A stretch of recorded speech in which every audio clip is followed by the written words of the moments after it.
বেহালায় সান এন্টারপ্রাইজের managing director তার বাড়িতেও ইডির তল্লাশি অভিযান চলছে। সকাল থেকেই জয় এস কামদারের বাড়িতে ইডির অভিযান, তবে প্রায় সেখানে 40 মিনিট বাইরে দাঁড়িয়ে থাকতে হয় তাদের। বারবার ডাকাডাকির পরেও প্রথমে গেট খোলা হয়নি।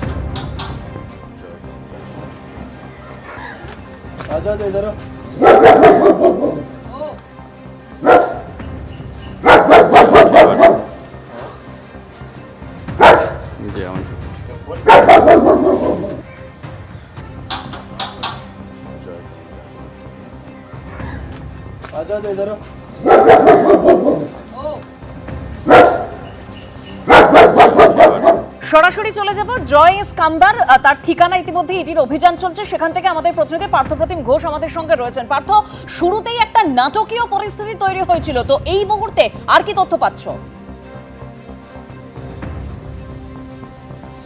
ইডি সূত্রে যেটা খবর সেটা হচ্ছে যে জয় কামদার তার হচ্ছে বিপুল পরিমাণে অর্থের একটা লেনদেন, এবং যেটা তারা মনে করছে যে সেটা হচ্ছে বেআইনি লেনদেন, বেআইনিভাবে কিন্তু এই লেনদেনের মাধ্যমে টাকা স্থানান্তর করা হয়েছে বলে তারা সন্দেহ করছেন।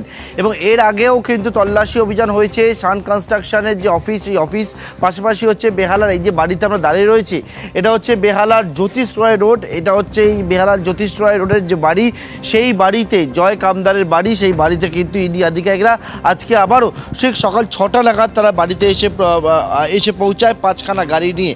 এবং তার পরবর্তীকালে তুমি দেখলে যে বারবার ধরে ডাকাডাকি করার পর ইডি আধিকারিকরা, নিরাপত্তা রক্ষীরা যারা ছিলেন তাদেরকে গেট খুলতে বলেন, কেয়ারটেকারকে গেট খুলতে বলেন, কিন্তু তারা কেউ গেট খুলছিল না।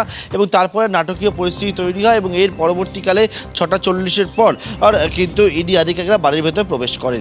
কিন্তু এই যে জয় কামদার সাম্প্রতিককালে যার নাম বারবার করে আলোচনার মধ্যে চলে আসছে, সেই জয় কামদার কে? জয় কামদার হচ্ছে সান কনস্ট্রাকশন যে গ্রুপ, তার ম্যানেজিং ডাইরেক্টর। তারা হচ্ছে বিভিন্ন জায়গায় নির্মাণের কাজ করে। এবং এই জয় কামদারের নাম উঠে আসে কিছুদিন আগেও কিন্তু চারু মার্কেট থানা এলাকায় তার একটা জিম রয়েছে।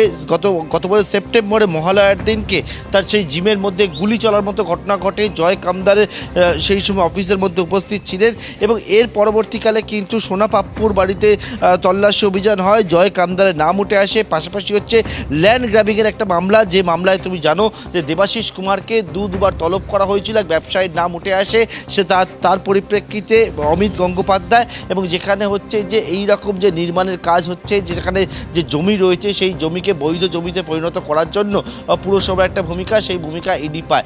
এই সমস্ত একাধিক বিষয় যেটা ইডি মনে করছে সবটার সঙ্গে একের সঙ্গে অপর কিন্তু যুক্ত থাকতে পারে বলে তারা সন্দেহ করছেন। এবং সেই মতো জয় কামদারের ভূমিকা তারা খতিয়ে দেখার কাজ যখন শুরু করেন, এবং এই বাড়ি থেকে কোটি টাকার ওপর উদ্ধারও হয় কয়েক সপ্তাহ আগে। এবং তার পাশাপাশি হচ্ছে জয় কামদারকে দুবার তলব করা হয়েছিল, কিন্তু সেই তলবে জয় কামদার সাড়া দেয়নি। তারপর আজকে সকালবেলা আমার সহকর্মী অভিজিৎ দত্তকে দেখাতে বলছি, এখানে পরপর যে গাড়িগুলি দাঁড়িয়ে রয়েছে সেই গাড়িগুলিকে করে ইডি আধিকারিকরা কেন্দ্রীয় বাহিনীকে সঙ্গে নিয়ে জয় কামদারের এই যে বাড়ি রয়েছে জ্যোতিষ রয় রোড বেহালা, এবং সেই বাড়িতে এসে পৌঁছায়। এবং এই মুহূর্তে জয় কামদারকে জিজ্ঞাসাবাদ, তল্লাশি অভিযান সেটা কিন্তু করছেন ইডি তদন্তকারী আধিকারিকরা। এবং তারা যে বিষয়টা জানার চেষ্টা করছেন মূলত যে তার বাড়ি থেকে টাকা উদ্ধার হলো, সোনাপাপ্পুর বাড়িতে অস্ত্র উদ্ধার হলো, একাধিক জায়গায় তল্লাশি হলো, জিজ্ঞাসাবাদ হলো। অনেককে জিজ্ঞাসাবাদ করার পরবর্তীকালে যে ভূমিকা তারা পাচ্ছেন, জয় কামদার কারো জিজ্ঞাসাবাদ করার প্রয়োজন রয়েছে, তাকে তলব করা হয়। এবং সেই তলবের পরবর্তীকালে সে কিন্তু হাজিরা দেয়নি, হাজিরা এড়িয়ে যায় দুবার ধরে। এবং তারপর ইডি মনে করছে যে এই তদন্ত এগিয়ে নিয়ে যাওয়ার জন্য জয় কামদারকে জিজ্ঞাসাবাদ করার আরও প্রয়োজন রয়েছে। এবং সেই মতোই তার বাড়িতে হাজির হয়েছে একেবারে সকালবেলা ইডির আধিকারিকরা। ধন্যবাদ পার্থ। এবিপি আনন্দ, এগিয়ে থাকে, এগিয়ে রাখে।